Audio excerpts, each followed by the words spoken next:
अगर आपके पास मकान नहीं है, मकान है भी तो कच्चा है, आपके मकान के ऊपर टीन शेड लगे हुए हैं या फिर छप्पर लगी हुई है, तो उस मामलों में आप यहाँ पे प्रधानमंत्री आवास योजना में आवेदन करके बेनिफिट ले सकते हैं। इस योजना का बेनिफिट लेने के लिए सबसे पहले आपको एक ऑफलाइन फाइल तैयार करवानी होगी। तो मेरे एक परिचित व्यक्ति का मकान बारिश की वजह से गिर गया था, उसकी वजह से उसके पास अभी फ़िलहाल कोई भी मकान नहीं है, तो उसकी वजह से उसको यहाँ पे प्रधानमंत्री आवास योजना का बेनिफिट लेना था।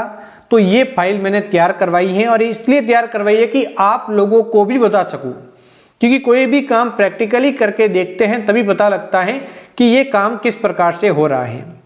तो मेरे आसपास की ही ये ग्राम पंचायत की ये फाइल है जो कि मैंने तैयार करवाई है।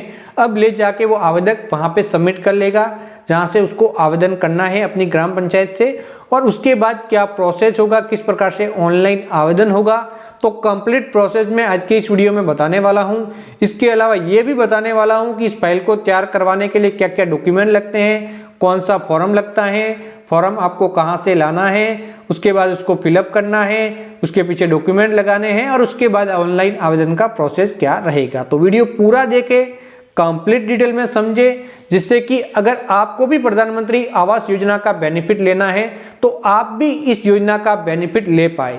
हाल ही के दिनों में बहुत सारे लोगों को इस योजना का बेनिफिट दिया गया है, तो आप भी इस योजना का बेनिफिट ले सकते हैं।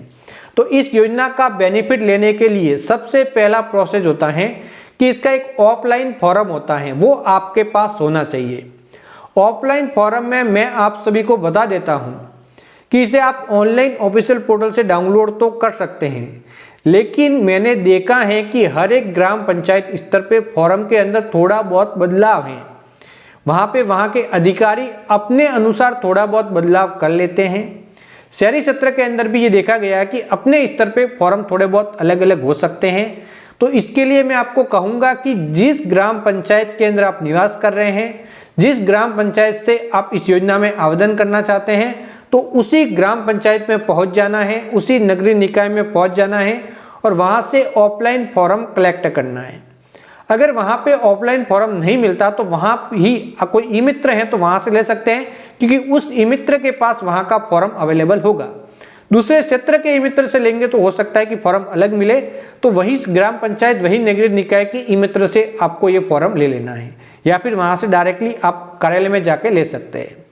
अब फॉर्म लेने के बाद उस फॉर्म को कंप्लीट फिलअप करेंगे। तो यहाँ पे जो मैंने फॉर्म लाया है वो फॉर्म है 3 पेज का, एक और ये 2 है और ये है हमारा तीसरा पेज। उसके बाद एक पेज है आय प्रमाण पत्र, जो एनेक्सेस सेकंड कहा जाता है, और ये सेल्फ अटेस्टेड है, इसको कहीं प्रमाणित करवाने की जरूरत नहीं है, और ये आय प्रमाण पत्र का एक फॉर्मेट है। उसके बाद इसके पीछे लगाए गए कुछ एक डॉक्यूमेंट हैं, वो भी एक एक करके मैं आप सभी को बता देता हूँ।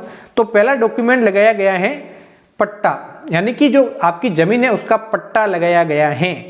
अब अगर आपके पास पट्टा मौजूद नहीं है तो आप क्या करेंगे, तो अगर आपने किसी से यहाँ पे आपकी ज़मीन की खरीद की है तो यहाँ पे रजिस्ट्री होगी तो वो भी लगा सकते हैं रजिस्ट्री, या फिर आपके पास कोई और डॉक्यूमेंट मौजूद है जिससे ये प्रमाणित हो सके कि ये मकान आपका है, तो वो डॉक्यूमेंट आप लगा सकते हैं।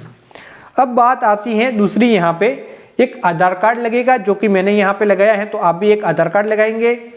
और उसके बाद यहाँ पे राशन कार्ड लगाया गया है क्योंकि इसकी भी मांग की गई थी। फिर बैंक खाता जिसके अंदर आप चाहते हैं कि आपको प्रधानमंत्री आवास योजना के पैसे आए, किस्तें आए, तो वो लगा देना है और देख लेना है कि उसके साथ बैंक आधार कार्ड लिंक हो बैंक खाते के साथ, उसके बाद वही बैंक खाता लगाना है। उसके अलावा यहाँ पे डॉक्यूमेंट के अंदर यहाँ पे एक जन आधार कार्ड भी मांगा गया है, लेकिन ये ग्राम पंचायत वालों ने ऐसे ही मांगा, इसकी जरूरत नहीं होती कि केंद्र सरकार की योजना है तो ये राज्य का डॉक्यूमेंट की जरूरत नहीं होती, तो ये वेस्ट है। तो यहाँ पे मांगा गया है, आपके यहाँ मांगा जाए तो दे सकते हैं, लेकिन जरूरत मुझे नहीं लगता इसकी है। और यहाँ पे परिवार का सदस्य है, जैसे कि ये पुरुष आवेदन कर रहा है तो उसकी वाइफ का आधार कार्ड लगाया गया, तो ये डॉक्यूमेंट की मांग की गई थी। इसके अलावा एक फोटो कैप्चर किया गया जहाँ पे मकान का निर्माण करवाना है, मौजूदा स्थिति का एक फोटो कैप्चर किया गया कि अभी जो मकान है वो रिक्त है, कच्चा है, उसके ऊपर छप्पर लगी हुई है, टीन शेड लगा हुआ है, और उसके आगे यहाँ पे आवेदक समय खड़ा रहेगा, फोटो कैप्चर होगा, 4x6 साइज के अंदर प्रिंट आउट निकालेंगे और वो आप इसके पीछे लगा देंगे। तो ये सभी डॉक्यूमेंट जहाँ के लिए मैं आवेदन कर रहा हूँ और वहाँ की ग्राम पंचायत के अंदर जो मांग की गई थी उसके अकॉर्डिंग मैंने ये फाइल तैयार की है। अब आपके ग्राम पंचायत के अंदर आप कंफर्म कर ले कि ये डॉक्यूमेंट है, ये मैंने बताया, इससे आपको एक अंदाजा मिल जाएगा। इसके अलावा भी अगर कोई डॉक्यूमेंट की मांग की जाए तो वो आप इसके पीछे लगा देंगे। अब ये फाइल आपकी तैयार हो चुकी है, उसके बाद इसे ग्राम पंचायत में जाकर सबमिट कर लेंगे।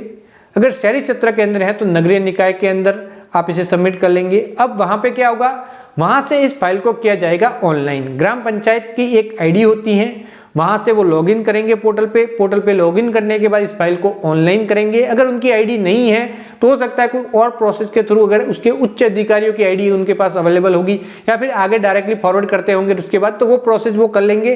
लेकिन आवेदन ऑनलाइन होगा, ये कंफर्म है। वहां पे जो ऑफिशियल पोर्टल होता है वहां पे लॉगिन का ऑप्शन मिलता है। ये अधिकारी जो कि इस योजना से जुड़े हुए वो लॉगिन करते हैं। लॉगिन करने के बाद फॉर्म का पूरी डिटेल ऑनलाइन करते हैं। ऑनलाइन करने के बाद फॉर्म सबमिट होता है। सबमिट होने के बाद यहाँ पे इसकी जांच होती है। जांच में फॉर्म सही पाए जाने की दशा में वहां पे कुछ एक लोग आके आपका वेरिफिकेशन करते हैं मौजूदा स्थिति का। उसके बाद पैसे आपके बैंक खातों में डिपॉजिट कर दिए जाते हैं। जैसे ही पैसे आपके बैंक खाते में डिपॉजिट होते हैं उसके बाद आप मकान निर्माण का कार्य प्रारंभ करेंगे, मकान का निर्माण करेंगे। जब आपके मकान का निर्माण होगा उसके बाद वापस वेरिफिकेशन होगा और उसके बाद आगे के पैसे भी आपके बैंक खाते में आ जाएंगे। तो इस प्रकार से इस योजना का बेनिफिट आम जनता को दिया जाता है।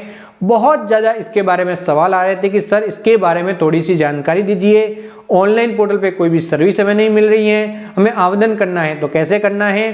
तो ग्राम पंचायत स्तर पर ही ये आवेदन होते हैं, तो वहीं से आपको आवेदन करना है। अब दोस्तों एक और महत्वपूर्ण बात, हो सकता है कि आप अपने ग्राम पंचायत में जाए और वहां के अधिकारी इस योजना से जुड़े हुए काम नहीं करते हैं तो आपको मना भी बोल सकते हैं, तो ये भी आपको ध्यान रखना है।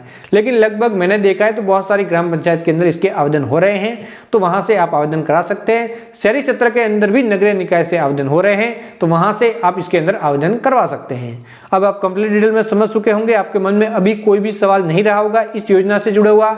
अब आपको ये जानकारी जरूर अच्छी लगी होगी, तो आपको हमारे चैनल को एक तो सब्सक्राइब करना है, एक ऑल नोटिफिकेशन ऑन करने हैं, जिससे भविष्य में सरकारी योजनाओं से जुड़े हुए ऐसे ही और वीडियो आप सभी के लिए लेके आ सकूं।